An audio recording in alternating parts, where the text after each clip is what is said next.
غیروں کی اذیت کے مقابلے میں صبر کا حکم ہے تو اپنوں سے انتقام کا جذبہ کیسے ہو سکتا ہے؟ جب غیروں کے مقابلے میں، ستانے والوں کے مقابلے میں صبر کرنے کا حکم ہے تو پھر اپنوں سے انتقام کا جذبہ کیسے ہو سکتا ہے؟ کہ انتقام کا جذبہ یہ اچھا جذبہ نہیں ہے۔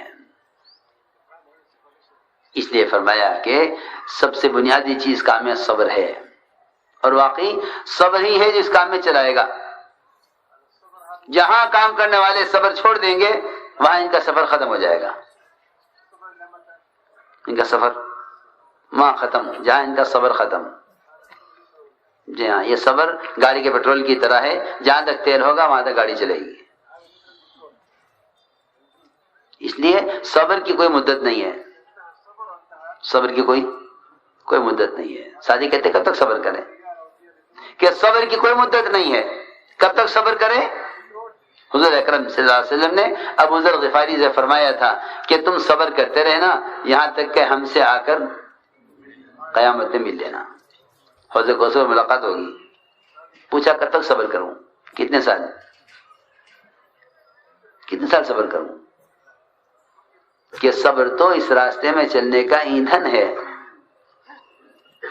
صبر اس راستے میں چلنے کا ایندھن ہے، جیسے گاڑی کا ایندھن ہوتا ہے پیٹرول تیل، وہ چلائے گا گاڑی کو۔ اور یاد رکھیں میری بات یہ کہ جب تیل ختم ہو جاتا ہے گاڑیوں کا تو پھر یہ دھکے سے چلتی ہیں، پھر یہ ہاں جب گاڑی کا پیٹرول ختم ہو جاتا ہے تو پھر یہ دھکے سے چلتی ہیں، یہ سیدھی بات ہے۔ حضرت عمر فرمایا کرتے تھے کہ اگر تم نے اس کام کو خود نہ کیا اور تمہیں دھکے سے چلایا گیا، سنو حضرت عمر کی بات، تم نے اس کام کو اپنا کام نہ بنایا اور تمہیں دھکے سے چلایا گیا تو پھر یاد رکھو کہ میں بعد والوں کو تم سے آگے لاؤں گا،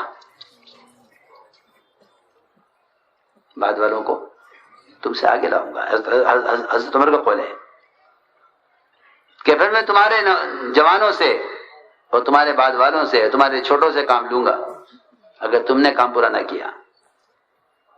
اور یہ تو اللہ تعالیٰ نے خود فرما دیا، صحابہ کے بارے میں فرمایا ان تتولوا یستبدل قوما غیرکم، تم نہیں کرو گے تو ہم کام دوسروں سے لیں گے۔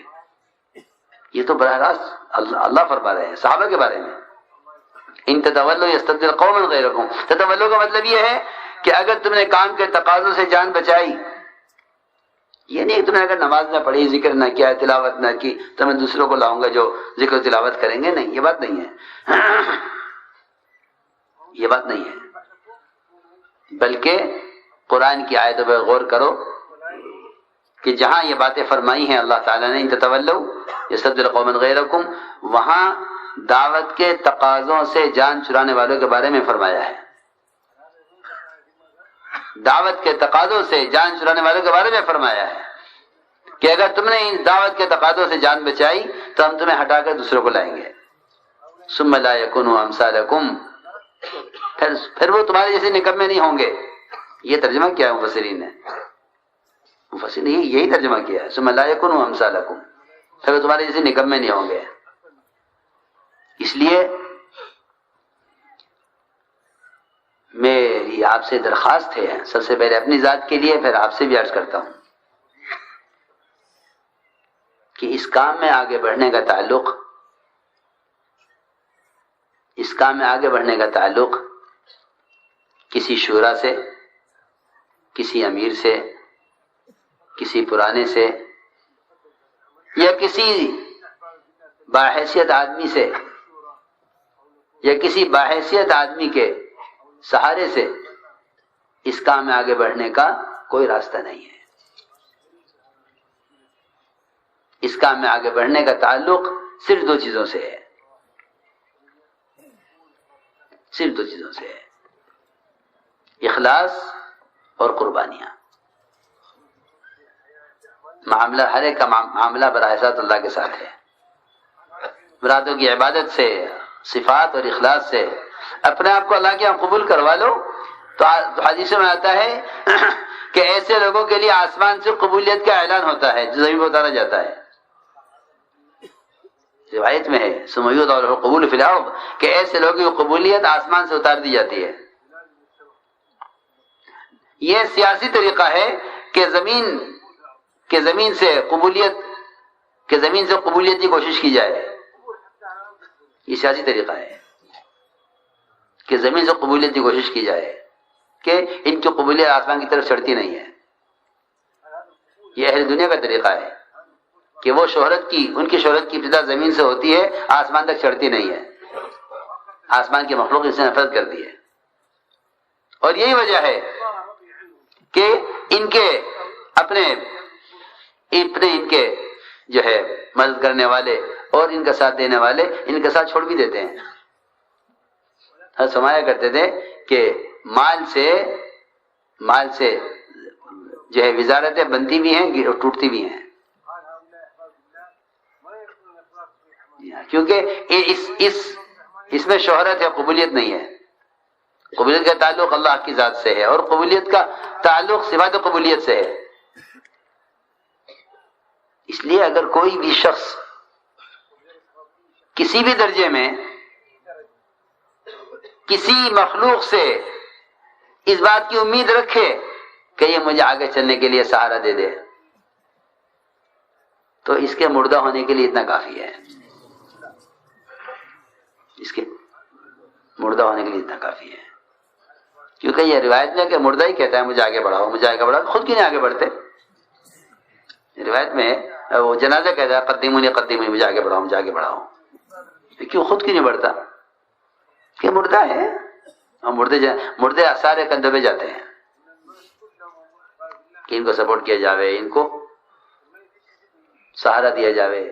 کہ مجھے سہارا دو, کہ کیوں سہارا دیں آپ کو؟ کہ سہارے کا محتاج ہونا مردے کی کیا علامت ہے؟ جی ہاں, اپنے اللہ کے تعلق کو بڑھانا, اپنی قربانیوں سے آگے بڑھنا, یہ زندہ آدمی ہے, اپنی کوشش سے آگے بڑھے. یہ کیا کوئی کسی کو سہارا دے دے؟ اس کی ضرورت ہی نہیں ہے, کیونکہ جو اللہ کے یہاں مقبول ہے اسے کسی کی تائید کی ضرورت نہیں ہے. جو اللہ کے یہاں سے مردود ہے اسے کسی کی تائید سے کیا فائدہ ہے؟ سیدھی بات ہے. اگر کوئی کسی کی تائید کر دے تو اسے مقبول نہیں ہو جائے گا وہ. اس لیے فرمایا کہ آگے بڑھو اپنی کوشش سے, ہر ایک کے لیے میدان محنت ہے. 2 آدمی حضرت عمر رضی اللہ کے پاس آئے, دائیں بائیں بیٹھے ہوئے تھے, اکیلے, حضرت عمر تنہا. یہ دونوں کہنے لگے کہ ہمیں وہ موقع مل گیا, وہ جگہ مل گئی ہے کہ ہمیں یہاں سے کوئی ہٹا نہیں سکتا, ہم سب سے آگے آ گئے. حضرت عمر کے دائیں بائیں, حضرت عمر کے قرب ملنا کوئی آسان بات نہیں تھی. دونوں بیٹھے ہوئے تھے, دونوں نے سوچ لیا تھا کہ اب ہم یہاں آ گئے ہیں, اب یہاں سے کوئی ہمیں ہٹا نہیں سکتا. ذمہ داروں کے ساتھ ہوتا ہے کہ آدمی ذمہ داروں کے قریب آ جاتا ہے, مال سے, خدمت سے.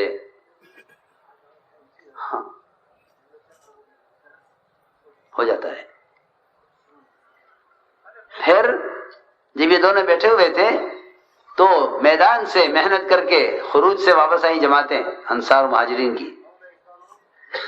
جب یہ انصار و مہاجرین آئے تو حضرت عمر فرمایا بھائی ہاں تم آگے آؤ, کیا ہوا, کیا کر کے آئے؟ ان سے کہا بھائی تم ذرا پیچھے ہٹ جاؤ, سہیل تم بھی پیچھے ہٹ جاؤ, اور حارث تم بھی ذرا پیچھے ہٹو, ان کو آگے لاؤ.